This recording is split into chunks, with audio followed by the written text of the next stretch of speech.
Hey everybody, this is Dan and Derek's back here. We are here at the glorious, humongous Fairfield County Infirmary in Lancaster, Ohio. We have arrived about an hour ago. This place is huge.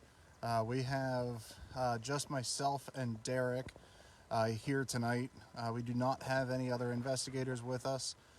We have about 38,000 square feet to investigate tonight. This place, when I say it's huge, I mean that literally. There's a lot of activity that goes on here. Very dark history that neither of us were aware of coming into this, surrounding the treatment of women and men that stayed here.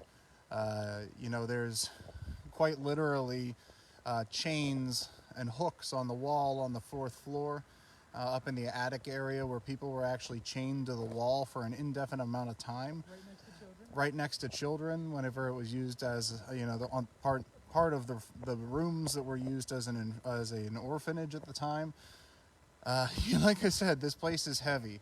And I think it's more so than we expected, definitely more than I expected coming into this.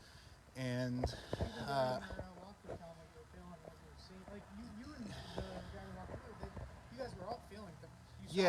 yeah. So, I mean, it never ends in places like this, right? And especially when there's two of us. It's a little terrifying. I had very heavy feelings in multiple locations. I had something grab my shoulder when we were standing in what was used as the viewing room for funerals. Whenever it was, when they had somebody that needed laid out prior to burying them in a mass grave directly behind this facility. These people would be on display in the room in the front of the house, and sometimes nobody came because obviously their family didn't care for them, which is why they ended up here in the first place. Mass graves are up over here. Yeah, I mean, it's a little bit hard to see. You might be able to see if I walk up over this way. But yeah, you can see in the distance there, just to the right of that vine that's hanging down, there's the little posts sticking up with the supports running to them. That is the entrance to where the mass grave is. Massive mass graves, again, doesn't do it justice. This was a place that had so much death in it. The tour guide was telling us that they actually buried people standing up just because of the amount of square footage that they take up when they bury a body horizontally. They decided just to save space, they're going to bury them standing up to save the room. So, when we heard that kind of stuff, like I said, I don't think we expected that. At least I did. Not to that extent. No.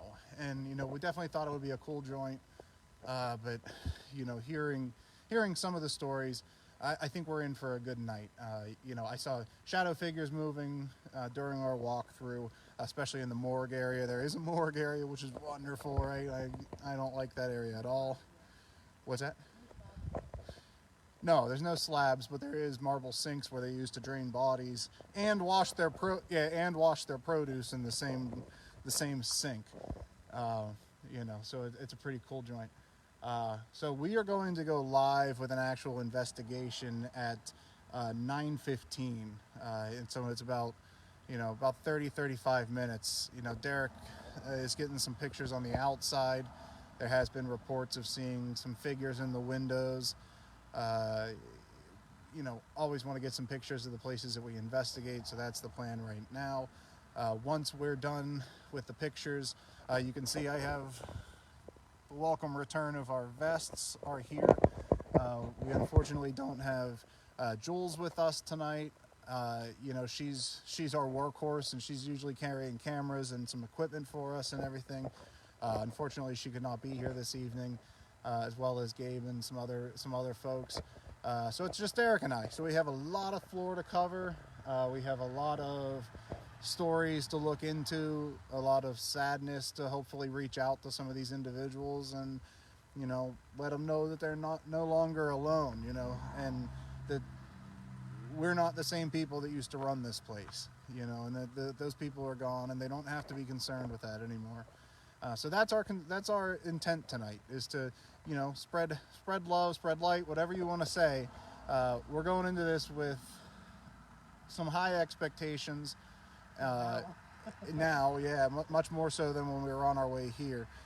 So we're gonna jump off of this live for right now, but like I said, about 35 minutes, about 9:15, we'll be on with a live investigation. I would imagine, I would like to do, haven't run this by Derek yet, but I would like to do the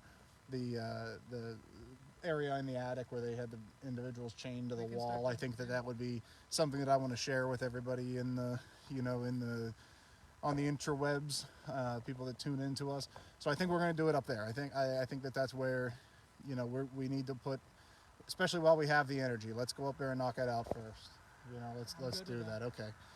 So like I said, 9:15 we'll be on. Thank you everybody for tuning in, and I promise you, well, I can't promise, but I'm hoping that you know, we'll be able to share some cool stuff with you. But real quick, I guess I'm rude. Derek wants me to show you guys the rest of here's a Sebring, not sure. I don't know if that belonged to a patient or what that was, but it's a spooky Sebring.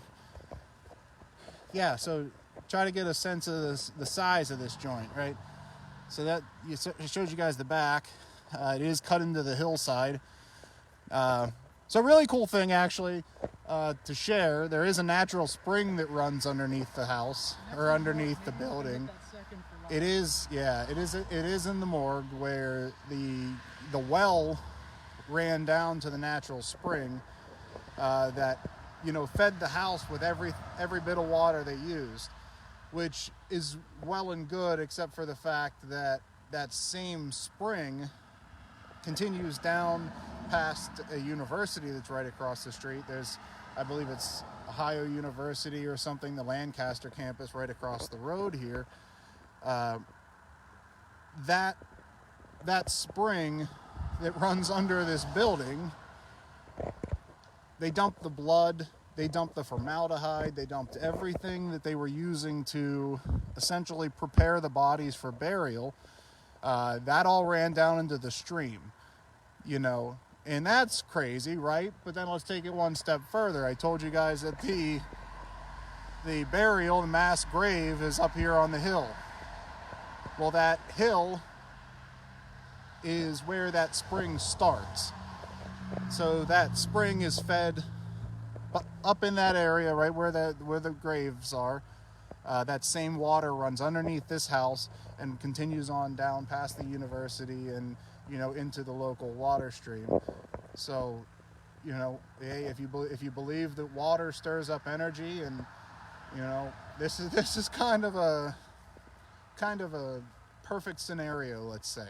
So I'm expecting good things on this one. So thank you guys so much for everything. It's really good to, you know, have some support on this one. I know it's only 4 people, but we appreciate all of you. So thank you. Derek, say thank you. Thank you. Derek says thank you. Yeah, it's a little loud out here. So we're going to get prepped up, get out there. Thank you guys so much. See you in about half an hour. Take care, guys.